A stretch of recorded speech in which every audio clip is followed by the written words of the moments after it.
റോഹിംഗ്യൻ മുസ്ലിങ്ങളെ തിരിച്ച് മ്യാൻമാറിലേക്ക് അയക്കാനുള്ള നടപടി ആരംഭിച്ചു. മണിപ്പൂരിൽ നിന്നാണ് തിരിച്ചയക്കൽ ആരംഭിച്ചത്. നുഴഞ്ഞുകയറ്റക്കാരെ കൊണ്ട് മണിപ്പൂരിൽ അസ്ഥിരത കൂടി വരികയാണെന്ന് അവിടുത്തെ മുഖ്യമന്ത്രി മുറവിളി കൂട്ടാൻ തുടങ്ങിയിട്ട് കാലം കുറേയായി. വീരേന്ദ്ര സിംഗ് ഇക്കാര്യത്തിൽ ഒരു നടപടിയെടുക്കണമെന്ന് ആവശ്യപ്പെട്ടുകൊണ്ട് കേന്ദ്രത്തിൽ സമ്മർദ്ദം ചെലുത്തിക്കൊണ്ടേയിരുന്നു. അനധികൃതമായി എത്തുന്ന ആയുധങ്ങളും മയക്കുമരുന്നും മോഷണവുമെല്ലാം ഇവിടെ കൂടി വരികയാണ്. കുറച്ച് മാസങ്ങൾക്ക് മുൻപാണ് മണിപ്പൂരിൽ വലിയ കലാപങ്ങൾ നടന്നത്. ഇങ്ങനെ നടക്കുന്ന ആക്രമണങ്ങൾക്ക് പിന്നിലും ഈ നുഴഞ്ഞുകയറ്റക്കാരുടെ കൈയുണ്ടെന്നാണ് പറയപ്പെടുന്നത്. ഇപ്പോൾ റോഹിംഗ്യകളെ തിരഞ്ഞു പിടിച്ച് തിരിച്ചയക്കുന്ന നടപടികൾ ആരംഭിച്ചിരിക്കുകയാണ്. ആരാണ് ഈ റോഹിംഗ്യകൾ? മ്യാൻമാറിലെ രക്കായ് നിവാസികളായ സുന്നി മുസ്ലിങ്ങളാണ് റോഹിംഗ്യകൾ.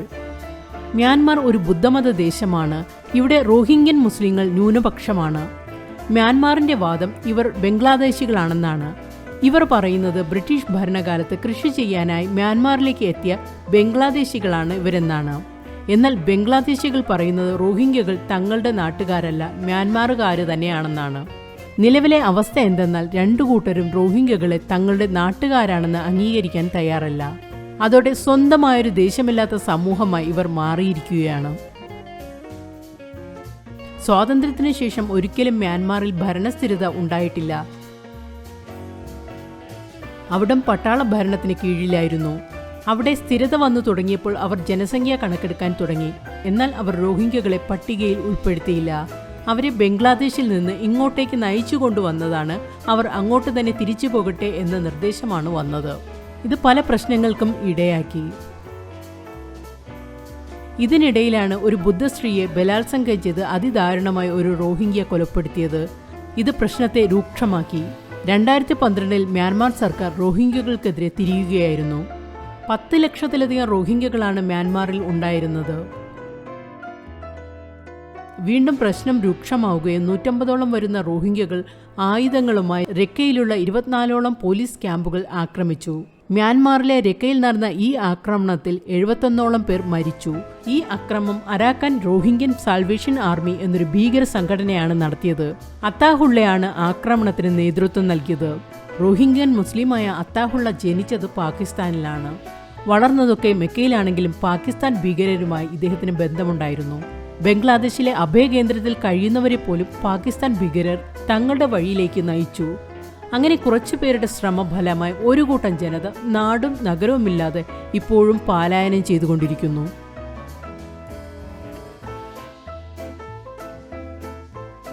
ഇന്ത്യയിലെ റോഹിംഗ്യൻ അഭയാർത്ഥികളുടെ കൃത്യമായ കണക്ക് ലഭ്യമല്ല. അഭയാർത്ഥികളെ അംഗീകരിക്കപ്പെട്ടവരും നുഴഞ്ഞു കയറിയവരും ഇക്കൂട്ടത്തിലുണ്ട്. ഇന്ത്യയുടെ വടക്കുകിഴക്കൻ ഭാഗങ്ങളിൽ തന്നെ ഇവരുടെ സംഖ്യ 1 ലക്ഷത്തിലധികമുണ്ട്. അങ്ങേയറ്റം ജമ്മു കാശ്മീരിൽ വരെ റോഹിംഗ്യകൾ ഒളിച്ചു താമസിക്കുന്നുണ്ട്.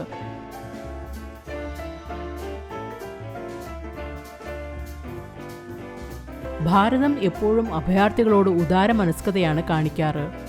റോഹിംഗ്യകളുടെ കാര്യത്തിലും തുടക്കത്തിൽ ഇത്തരത്തിലൊരു മൃദു സമീപനമാണ് ഉണ്ടായിരുന്നത്. എന്നാൽ ഇപ്പോൾ രാജ്യത്തുണ്ടാകുന്ന പല അസ്ഥിരതയുടെയും അരാജകത്വത്തിന്റെയും ഒടുവിൽ ഉയർന്നുവരുന്ന പേര് റോഹിംഗ്യകളുടേതാണ്. പല രാജ്യങ്ങളുമായി ഇവർക്ക് ബന്ധമുണ്ട്. പല വിധത്തിലുള്ള മോഷണങ്ങളും തട്ടിപ്പുകളും അരങ്ങേറുന്നു. അങ്ങേയറ്റം മിലിറ്ററി ഡോക്യുമെന്റുകൾ വരെ ഇവർ ഉണ്ടാക്കി. ഇതോടെ പ്രശ്നങ്ങൾ കൂടുതൽ വഷളാവുകയായിരുന്നു. ഇവർ കുടിയേറി താമസിക്കുന്നിടത്തെ പ്രദേശവാസികൾക്കും ഇവരെ കൊണ്ട് ബുദ്ധിമുട്ടുകൾ ഉണ്ടാകാൻ തുടങ്ങി. പോരാത്തതിന് റോഹിംഗ്യകൾ തങ്ങളുടെ അവകാശങ്ങൾ കൂടി തട്ടിപ്പറിക്കുന്നു എന്ന ആരോപണവും ഉയർന്നു കേൾക്കുന്നു. മണിപ്പൂർ കലാപത്തിലും ഇവരുടെ പേര് ഉയർന്നു കേട്ടിരുന്നു. മണിപ്പൂർ കലാപം ആരംഭിക്കുന്നതിന് മുൻപ് നല്ലൊരു ശതമാനം റോഹിംഗ്യകൾ മണിപ്പൂരിൽ വന്നിരുന്നു. കുറെ പേരെ തിരിച്ചയക്കുകയും ചെയ്തിരുന്നു. റോഹിംഗ്യകൾക്ക് ഇന്ത്യയുടെ വടക്ക് കിഴക്കൻ ഭാഗങ്ങളിലൂടെ പെട്ടെന്ന് നുഴഞ്ഞു കയറാൻ സാധിക്കും. കാരണം മണിപ്പൂർ, നാഗാലാൻഡ്, അരുണാചൽ പ്രദേശിന്റെ അതിർത്തികൾ തുടങ്ങിയവ മ്യാൻമാറിന് അടുത്തായാണ്. ഗിരിവർഗക്കാരായ ആദിവാസികളാണ് ഈ 2 അതിർത്തിയിലും താമസിക്കുന്നത്. ഇവർ തമ്മിലുള്ള പരസ്പര സമ്പർക്കത്തിനും കൊടുക്കൽ വാങ്ങലുകൾക്ക് വിഘ്നവും വരാതിരിക്കാൻ അതിർത്തിയിലെ 16 കിലോമീറ്ററോളം വിസ ഫ്രീ ആക്കാൻ മ്യാൻമാർ ഗവൺമെന്റും ഭാരതവും ഒരുമിച്ച് തീരുമാനമെടുക്കുകയായിരുന്നു. എന്നാൽ ഈ സ്വാതന്ത്ര്യത്തെ നുഴഞ്ഞുകയറ്റക്കാർ മുതലെടുത്തു. നല്ലൊരു ശതമാനം റോഹിംഗ്യകൾ ഈ അവസരം മുതലെടുത്ത് ഇതുവഴി ഇന്ത്യയിലേക്ക് നുഴഞ്ഞുകയറി. ഇങ്ങനെ അനധികൃതമായി നുഴഞ്ഞുകയറിയ റോഹിംഗ്യകളെ തിരിച്ചയക്കാനാണ് തീരുമാനമെടുത്തിരിക്കുന്നത്. അതിർത്തി അടയ്ക്കാനും തീരുമാനമായിട്ടുണ്ട്.